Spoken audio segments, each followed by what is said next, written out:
ਵਾਹਿਗੁਰੂ ਜੀ ਕਾ ਖਾਲਸਾ ਵਾਹਿਗੁਰੂ ਜੀ ਕੀ ਫਤਿਹ। ਖੋਜ ਗੁਰਬਾਣੀ ਵਿੱਚ ਆਪ ਸਭ ਦਾ ਸਵਾਗਤ ਹੈ ਜੀ। ਸਭ ਨੂੰ ਜੀ ਆਇਆਂ ਜੀ।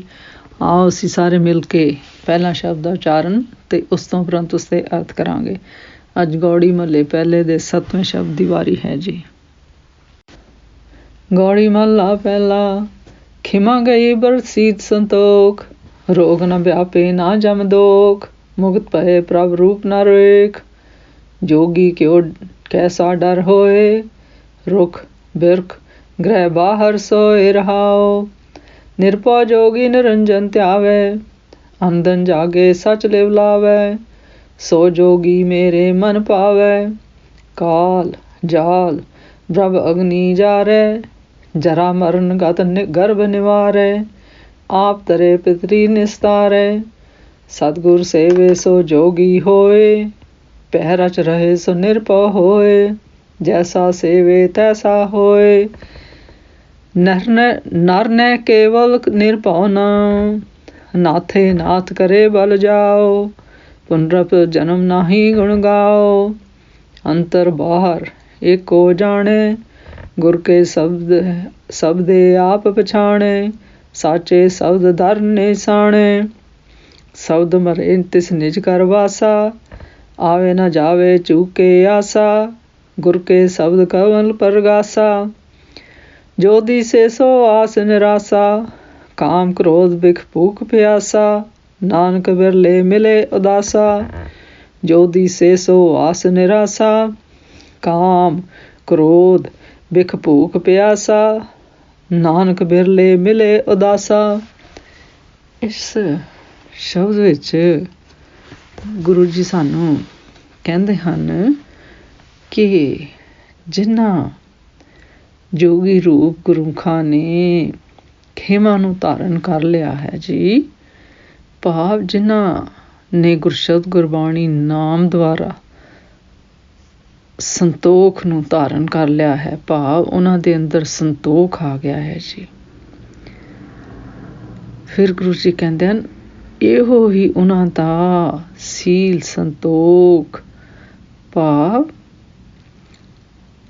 ਸੀ ਸੰਤੋਖ ਵਾਲਾ ਸੁਭਾਅ ਹੋ ਗਿਆ ਹੈ ਜੀ, ਵਰਤ ਗਿਆ ਹੈ ਜੀ।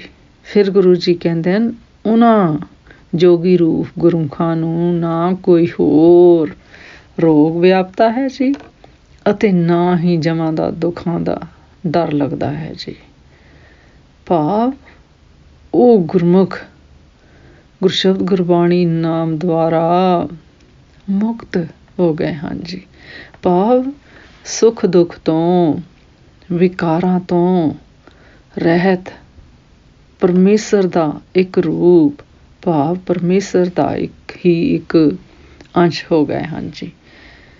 ਫਿਰ ਗੁਰੂ ਜੀ ਕਹਿੰਦੇ ਹਨ ਜਿਸ ਜੋਗੀ ਰੂਪ ਗੁਰਮੁਖ ਨੇ ਉਸ ਪਰਮੇਸ਼ਰ ਰੁੱਖਾਂ ਬ੍ਰਿਖਾਂ ਘਰ ਅਤੇ ਬਾਹਰ ਜੰਗਲਾਂ ਵਿੱਚ ਹਰ ਜਗ੍ਹਾ ਪਰਮੇਸ਼ਰ ਵਿਆਪਕ ਦਿਸਦਾ ਹੈ ਜੀ। ਫਿਰ ਗੁਰੂ ਜੀ ਕਹਿੰਦੇ ਹਨ ਐਸੇ ਅਜਿਹੇ ਜੋਗੀ ਰੂਪ ਗੁਰਮੁਖ ਉਹਨਾਂ ਨੂੰ ਕਿਸ ਤਰ੍ਹਾਂ ਦਾ ਕੋਈ ਡਰ ਲੱਗ ਸਕਦਾ ਹੈ ਜੀ, ਭਾਵ ਇਹ ਸੰਭਵ ਨਹੀਂ ਹੈ ਜੀ। ਫਿਰ ਗੁਰੂ ਜੀ ਕਹਿੰਦੇ ਹਨ ਨਿਰਭਉ ਜੋਗੀ, ਭਾਵ ਹਰ ਤਰ੍ਹਾਂ ਫਿਰ ਉਹ ਜੋਗੀ ਰੂਪ ਗੁਰਮੁਖ ਫਿਰ ਹਰ ਤਰ੍ਹਾਂ ਦੇ ਭੈ ਡਰ ਤੋਂ ਰਹਿਤ ਹੋ ਜਾਂਦੇ ਹਨ ਜੀ, ਭਾਵ ਮਾਇਆਵੀ ਵਿਕਾਰਾਂ ਵਿੱਚੋਂ ਤੋਂ ਮੁਕਤ ਹੋ ਜਾਂਦੇ ਹਨ ਜੀ। ਫਿਰ ਗੁਰੂ ਜੀ ਕਹਿੰਦੇ ਹਨ ਫਿਰ ਉਹ ਮਾਇਆ ਤੋਂ ਰਹਿਤ ਉਸ ਪਰਮੇਸ਼ਰ ਨੂੰ ਗੁਰਸ਼ਬਦ ਗੁਰਬਾਣੀ ਨਾਮ ਦੁਆਰਾ ਧਿਆਉਂਦੇ ਹਨ ਜੀ, ਗੁਰੂ ਦੇ ਗਿਆਨ ਦੁਆਰਾ ਧਿਆਉਂਦੇ ਹਨ ਜੀ।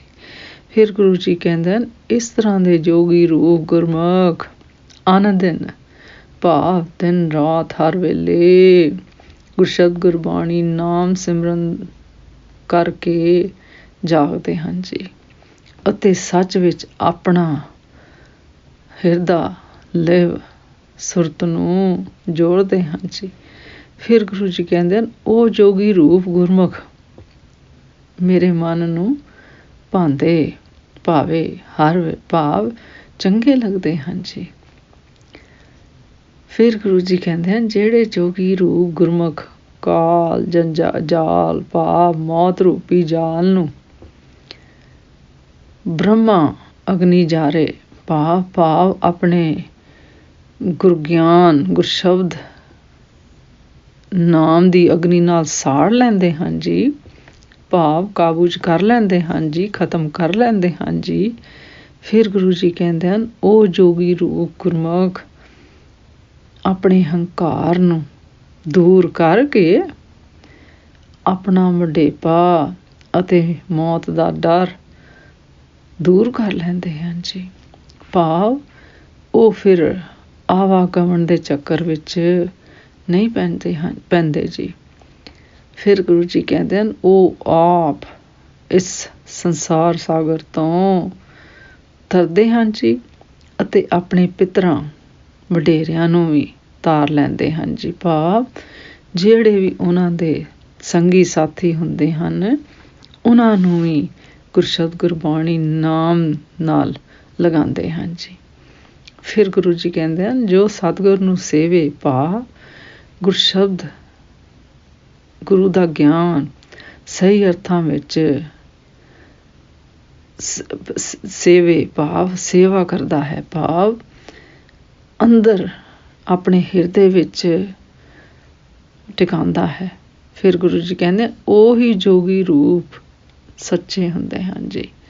ਫਿਰ ਗੁਰੂ ਜੀ ਕਹਿੰਦੇ ਹਨ ਅਤੇ ਜੋ ਫਿਰ ਪਰਮੇਸ਼ਰ ਦੇ ਡਰ ਵਿੱਚ ਰਚ ਜਾਂਦੇ ਹਨ ਜੀ, ਭਾਵ ਉਹਨਾਂ ਨੂੰ ਫਿਰ ਕਿਸੇ ਚੀਜ਼ ਤੋਂ ਡਰ ਨਹੀਂ ਲੱਗਦਾ ਅਤੇ ਉਹਨਾਂ ਨੂੰ ਇਸ ਚੀਜ਼ ਦਾ ਡਰ ਲੱਗਦਾ ਹੈ ਕਿ ਸਾਡੇ ਕੋਲੋਂ ਕੋਈ ਕਿਸੇ ਤਰ੍ਹਾਂ ਦੀ ਗਲਤੀ ਨਾ ਹੋ ਜਾਏ। ਉਹ ਪਰਮੇਸ਼ਰ ਦੇ ਭੈ ਦੇ ਵਿੱਚ ਫਿਰ ਰਹਿੰਦੇ ਹਨ ਜੀ, ਭੈ ਭਾਵ ਆਸਰੇ 'ਚ ਰਹਿੰਦੇ ਹਨ ਜੀ। ਫਿਰ ਗੁਰੂ ਜੀ ਕਹਿੰਦੇ ਨੇ ਉਹ ਜੋਗੀ ਰੂਪ ਗੁਰਮੁਖ ਦੁਨਿਆਵੀ ਡਰਾਂ ਤੋਂ ਰਹਿਤ ਹੋ ਜਾਂਦੇ ਹਨ ਜੀ, ਪਰ ਪਰਮੇਸ਼ਰ ਦੇ ਭੈ ਵਿੱਚ ਰਹਿੰਦੇ ਹਨ ਜੀ, ਭੈ ਭਾਵ ਭਾਣੇ ਵਿੱਚ ਰਹਿੰਦੇ ਹਨ ਜੀ। ਫਿਰ ਗੁਰੂ ਜੀ ਕਹਿੰਦੇ ਹਨ ਸੋ ਸਿਧਾਂਤ ਇਹ ਹੈ ਜੀ ਕਿ ਜਿਹੋ ਜਿਹਾ ਉਹ ਸੇਵਦੇ ਹਨ ਉਹੋ ਜਿਹੇ ਹੀ ਉਹ ਹੋ ਜਾਂਦੇ ਹਨ, ਭਾਵ ਉਸ ਦਾ ਹੀ ਰੂਪ ਉਸ ਦਾ ਹੀ ਇੱਕ ਅੰਸ਼ ਹੋ ਜਾਂਦੇ ਹਨ ਜੀ। ਫਿਰ ਗੁਰੂ ਜੀ ਕਹਿੰਦੇ ਹਨ ਪਰਮੇਸ਼ਰ ਨਰ ਨਹਿ ਕੇਵਲ ਵਾਸਨਾ ਤੋਂ ਰਹਿਤ ਹੈ ਜੀ, ਨਰ ਨਹਿ ਕੇਵਲ ਨਿਰਭਉ ਨਾਉ ਭਾਵ ਪਰਮੇਸ਼ਰ ਸ਼ੁੱਧ ਸਰੂਪੀ ਹੈ ਜੀ ਅਤੇ ਨਿਰਭਉ ਗੁਰਗਿਆਨ ਗੁਰਸ਼ਬਦ ਨਾਮ ਵਾਲਾ ਹੈ ਜੀ। ਫਿਰ ਗੁਰੂ ਜੀ ਕਹਿੰਦੇ ਹਨ ਉਹ ਅਨਾਥਾਂ ਨੂੰ ਨਾਥ ਬਣਾ ਦਿੰਦਾ ਹੈ ਜੀ, ਭਾਵ ਉਹ ਆਪਣੇ ਨਾਲ ਲਗਾ ਜਾਂਦਾ ਹੈ ਜੀ। ਫਿਰ ਗੁਰੂ ਜੀ ਕਹਿੰਦੇ ਹਨ ਉਸ ਪਰਮੇਸ਼ਰ ਦੇ ਗੁਰਸ਼ਬਦ ਗੁਰਬਾਣੀ ਨਾਮ ਦਾ ਗੁਣ ਗਾਨ ਕਰਨ ਵਾਲੇ ਦਾ ਫਿਰ ਜਨਮ ਨਹੀਂ ਹੁੰਦਾ ਜੀ, ਭਾਵ ਉਹ ਗੁਰਸ਼ਬਦ ਗੁਰਗਿਆਨ ਰਾਹੀਂ ਆਪਣਾ ਆਵਾਗਮਨ ਦਾ ਚੱਕਰ ਕੱਟ ਲੈਂਦੇ ਹਨ ਜੀ, ਖਤਮ ਕਰ ਲੈਂਦੇ ਹਨ ਜੀ। ਫਿਰ ਗੁਰੂ ਜੀ ਕਹਿੰਦੇ ਹਨ ਜੋ ਜੋਗੀ ਰੂਪ ਅੰਦਰ ਅਤੇ ਬਾਹਰ ਇੱਕੋ ਏਕ ਓਂਕਾਰ ਪਰਮੇਸ਼ਰ ਨੂੰ ਜਾਣਦੇ ਹਨ ਜੀ। ਫਿਰ ਗੁਰੂ ਜੀ ਕਹਿੰਦੇ ਅਤੇ ਗੁਰਗਿਆਨ ਗੁਰਸ਼ਬਦ ਦੁਆਰਾ ਆਪਣੇ ਆਪ ਨੂੰ ਵਾਸਤਵਿਕ ਸਰੂਪ ਨੂੰ ਪਛਾਣਦੇ ਹਨ ਜੀ। ਫਿਰ ਗੁਰੂ ਜੀ ਕਹਿੰਦੇ ਉਹ ਜੋਗੀ ਰੂਪ ਗੁਰਮੁਖ ਸੱਚੇ ਗੁਰਸ਼ਬਦ ਦਾ ਈਸ਼ਵਰੀ ਪਰਮੇਸ਼ਰ ਦੇ ਦੁਆਰ ਤੋਂ ਉਹਨਾਂ ਨੂੰ ਬਖਸ਼ਿਸ਼ ਦਾ ਚਿੰਨ੍ਹ ਪ੍ਰਾਪਤ ਹੁੰਦਾ ਹੈ ਜੀ, ਭਾਵ ਉਹ ਗੁਰਸ਼ਬਦ ਗੁਰਬਾਣੀ ਨਾਮ ਦੁਆਰਾ ਪਰਮੇਸ਼ਰ ਦਾ ਹੀ ਇੱਕ ਰੂਪ ਇੱਕ ਅੰਸ਼ ਹੋ ਜਾਂਦੇ ਹਨ ਜੀ ਅਤੇ ਫਿਰ ਉਹਨਾਂ ਨੂੰ ਪਰਮੇਸ਼ਰ ਆਪਣੇ ਨਾਲ ਲਾ ਲੈਂਦਾ ਹੈ ਜੀ। ਫਿਰ ਉਹਨਾਂ ਨੂੰ ਕਿਸੇ ਤਰ੍ਹਾਂ ਦਾ ਡਰ ਭੈ ਨਹੀਂ ਸਤਾਉਂਦਾ ਜੀ। ਫਿਰ ਗੁਰੂ ਜੀ ਕਹਿੰਦੇ ਹਨ, ਜੋ ਜੋਗੀ ਰੂਪ ਗੁਰਮੁਖ ਗੁਰਸ਼ਬਦ ਗੁਰਬਾਣੀ ਨਾਮ ਦੁਆਰਾ ਆਪਣੇ ਪਨ ਦੀ ਭਾਵਨਾ ਵੱਲੋਂ ਮਰਦਾ ਹੈ ਜੀ, ਭਾਵ ਮਾਇਆਵੀ ਵਿਕਾਰਾਂ ਨੂੰ ਕਾਬੂ ਕਰਕੇ ਸਾੜ ਕੇ ਖਤਮ ਕਰਕੇ ਕਰਦਾ ਹੈ ਜੀ। ਫਿਰ ਗੁਰੂ ਜੀ ਕਹਿੰਦੇ ਹਨ, ਉਸ ਦਾ ਆਪਣੇ ਆਤਮ ਸਰੂਪ ਵਿੱਚ ਨਿਵਾਸ ਹੁੰਦਾ ਹੈ ਜੀ। ਫਿਰ ਗੁਰੂ ਜੀ ਕਹਿੰਦੇ ਹਨ, ਉਹਨਾਂ ਦਾ ਆਵਾਗਮਨ ਦਾ ਚੱਕਰ ਨਹੀਂ ਹੁੰਦਾ ਜੀ, ਭਾਵ ਉਹਨਾਂ ਦਾ ਜਨਮ ਮਰਨ ਖਤਮ ਹੋ ਜਾਂਦਾ ਹੈ ਜੀ। ਕਿਉਂ?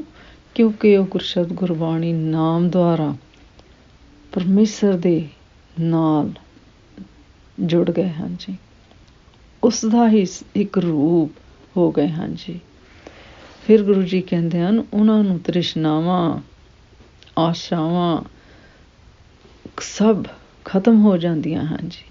ਫਿਰ ਗੁਰੂ ਜੀ ਕਹਿੰਦੇ ਹਨ, ਗੁਰ ਗਿਆਨ ਗੁਰੂ ਦੇ ਸ਼ਬਦ ਦੁਆਰਾ ਉਹਨਾਂ ਦੇ ਹਿਰਦੇ ਦਾ ਕਮਲ ਖਿੜ ਜਾਂਦਾ ਹੈ ਜੀ, ਭਾਵ ਉਹਨਾਂ ਨੂੰ ਗੁਰਸ਼ਬਦ ਗੁਰਬਾਣੀ ਨਾਮ ਦੁਆਰਾ ਉਹਨਾਂ ਦੇ ਹਿਰਦੇ ਤੇ ਮਨ ਅੰਦਰ ਸੰਤੋਖ ਆ ਜਾਂਦਾ ਹੈ ਜੀ।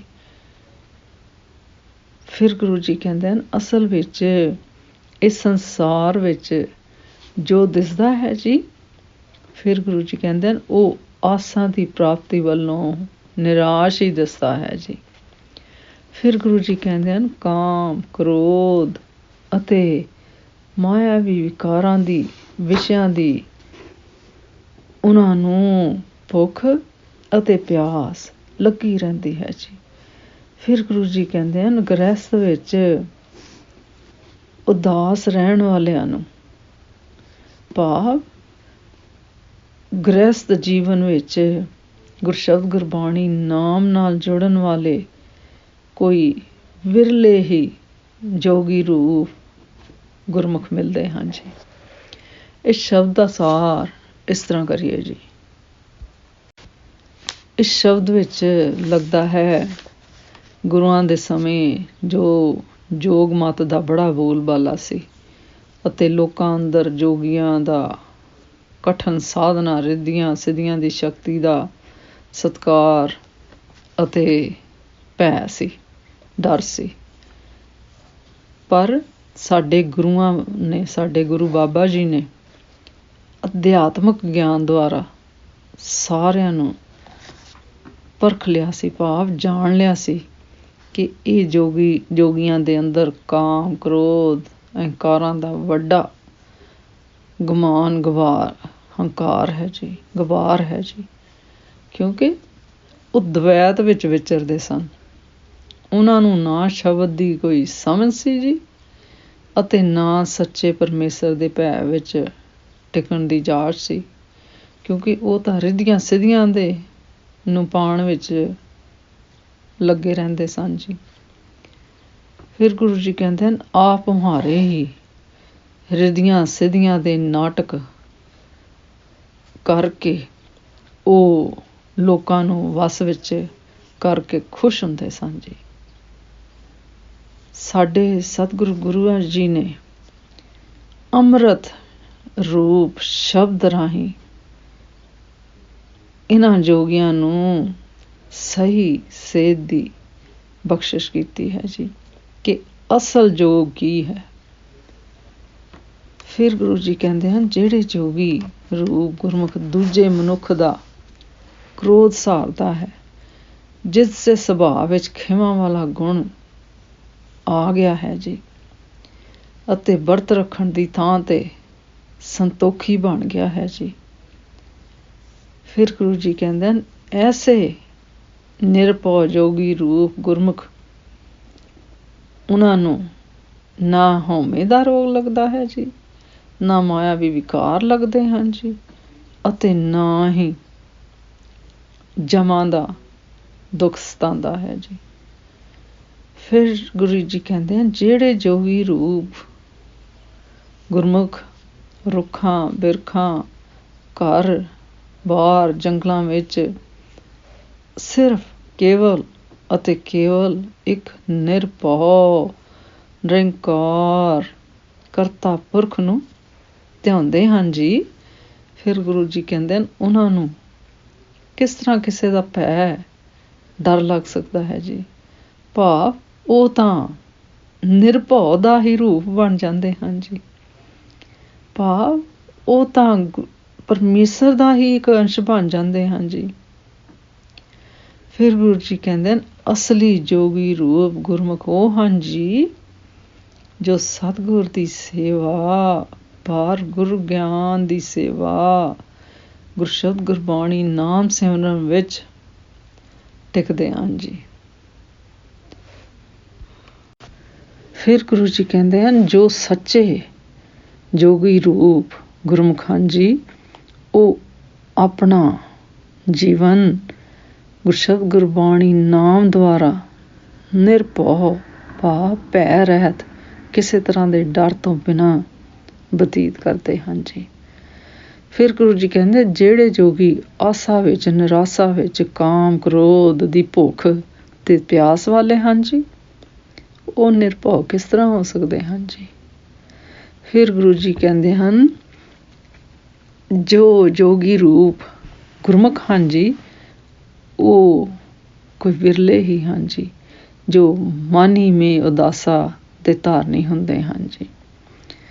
ਸੋ ਗੁਰੂ ਜੀ ਸਾਨੂੰ ਕਹਿੰਦੇ ਹਨ ਅਸੀਂ ਜਿਸ ਤਰ੍ਹਾਂ ਇਸ ਪੰਕਤੀ 'ਚ ਗੁਰੂ ਜੀ ਦੱਸਦੇ ਹਨ ਕਿ ਗੁਰਸ਼ਬਦ ਗੁਰਬਾਣੀ ਨਾਮ ਦੁਆਰਾ ਨਿਰਭਉ ਹੋ ਕੇ ਜੀਣਾ ਹੈ ਜੀ। ਪਰਮੇਸ਼ਰ ਦੇ ਡਰ ਵਿੱਚ ਜਿਉਣਾ ਹੈ ਜੀ, ਨਾ ਕਿ ਮਾਇਆਵੀ ਵਿਕਾਰਾਂ ਦੇ ਡਰ 'ਚ ਜਿਉਣਾ ਹੈ ਜੀ। ਜਿਸ ਤਰ੍ਹਾਂ ਇਸ ਸ਼ਬਦ ਦੀ ਪੰਕਤੀ 'ਚ ਗੁਰੂ ਜੀ ਦੱਸਦੇ ਹਨ ਭੈ ਰਚ ਰਹੇ ਸੋ ਨਿਰਭਉ ਹੋਏ, ਜੈਸਾ ਸੇਵੇ ਤੈਸੋ ਹੋਏ। ਭੈ ਰਚ ਰਹੇ ਸੋ ਨਿਰਭਉ ਹੋਏ, ਜੈਸਾ ਸੇਵੇ ਤੈਸੋ ਹੋਏ।